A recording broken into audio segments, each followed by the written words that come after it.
Hello, my name's Zed. Welcome to Porridge Eaters Anonymous.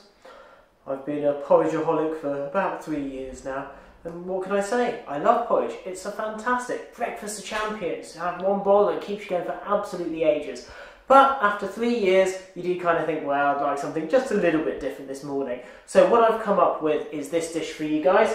It's polenta and apple. A polenta and apple porridge with a dried fruit compote and a little smear of yoghurt, and it is really fast and easy. You can pretty much get it together in the same time that it takes you to make a bowl of porridge. So we'll have a quick look at that, but before we do, the reason I'm making these videos is because I'm entering a competition called Chef Factor, which gives me the chance to win a 12-week cookery course here in Ireland, one of the best cookery schools. So all I'm asking is, like, if you like this recipe, here, this URL, just type this into your browser and that will take you straight to my profile. Hit the Facebook like button. It'll only take a second. You'd do that for me, wouldn't you? What? You've already done it? Oh, you're the best. No, really, it's you. No, you're the best. You're the man. Okay, enough of the loving. Let's get on with the recipe. So to start off with, I'll run you over the ingredients in a minute, but I'm just going to get our milk warmed up. So we have 400 millilitres of milk. Let's get that on the go immediately. And I'll show you what else that we're using. So we have polenta, of course. This is quite a fine ground polenta. If you're in the US, you might be getting something, I think it's called cornmeal, which is even finer ground again. You can do it with coarse ground as well, but it's going to take a little longer to cook. So we've also got the apple. So the apple, the polenta, the milk, that's going to make up the porridge, and we'll just water it down a little bit to get the right consistency. For the dried fruit compote then, we have prunes, apricots and walnuts. They're going to go in at the beginning, and then we have a mix of whatever berries you like. I've got a few sultanas, goji berries and cranberries to really crank up that vitamin C and all the antioxidants. So while the milk's heating, let's get the compote going. Now, a small pan, about 7 each of the prunes, apricots and walnuts. Just get them in, get the pan heating. And I'm just going to put in some boiled water, just about enough to cover it. There we go, you can see that. Looks like quite a bit, but they are going to soak them up pretty fast. Okay, so let's get that boiling. Okay, see how our milk is doing? I'm bringing that to a rapid boil. It's just, in fact, what we actually want is not quite boiling, so we want to bring it up to the almost boiling point. There you go, it just needs about another 20-30 seconds, I'd say. Okay, the compote, by the way, I mean, if you can do this the night before, make it up. I have some friends in London who every night they take out their dried prunes and apricots and soak them, but me, hey, I'm just not that organised, so you know what, this is a really good, easy one to make in 5 minutes. Let's see how our milk is doing. Yeah, just needs a little second or two more.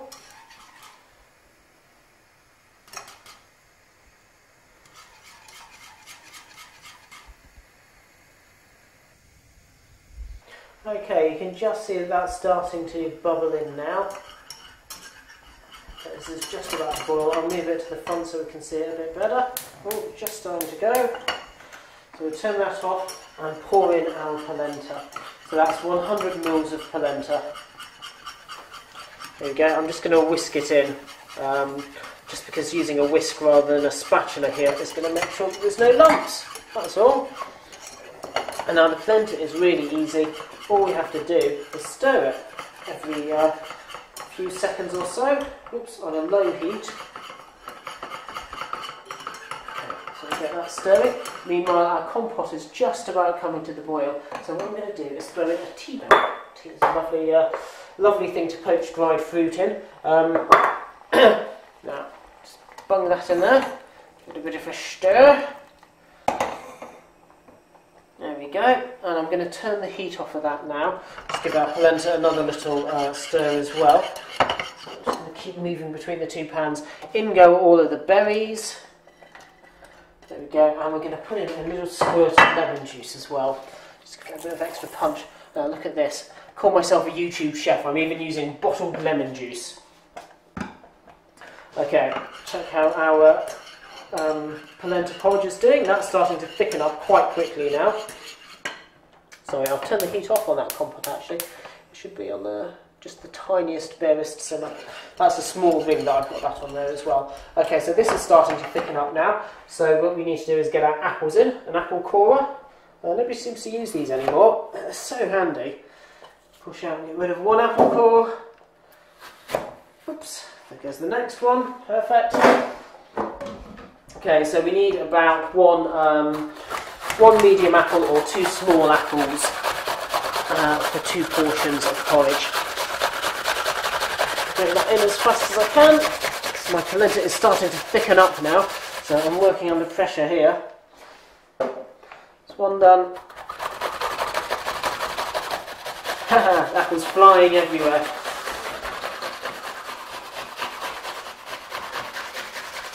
There we go. Right. I'll just tip that in so we get a nice shot of it all falling in. There we go.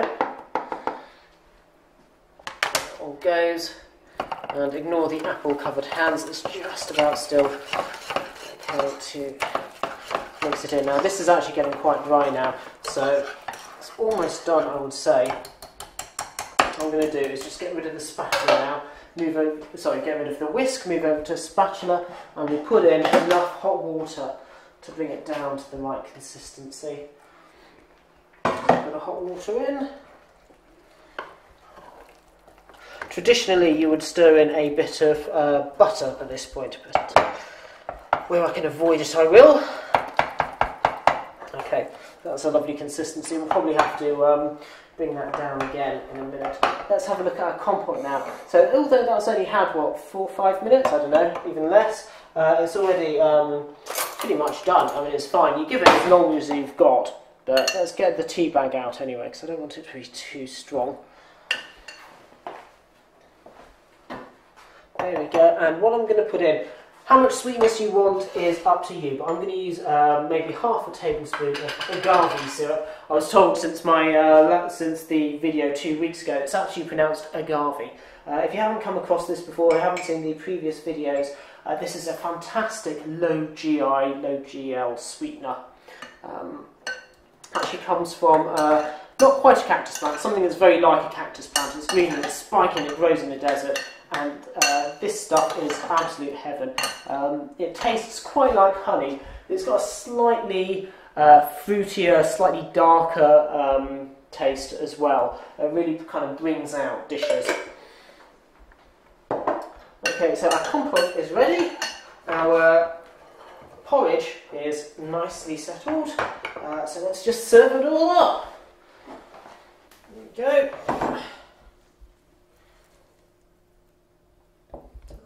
In there. Don't forget to check below if you want the full recipe with all the quantities and everything. But remember to turn my ring off. There we go. I'm just going to make a little trench in the middle to hold our dried fruit compote.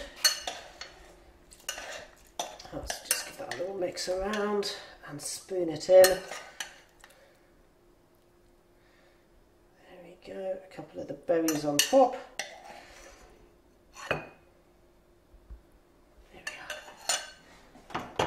Off, and just to finish it off now, I'm going to put in a smear of natural yogurt. Doesn't that look beautiful?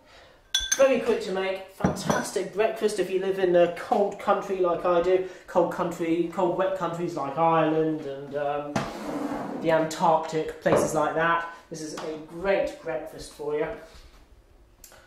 Okay, so that is polenta porridge with grated apple inside and a warm dried fruit compote. Don't forget about the competition, guys. Check out the URL at the bottom. Apart from that, enjoy.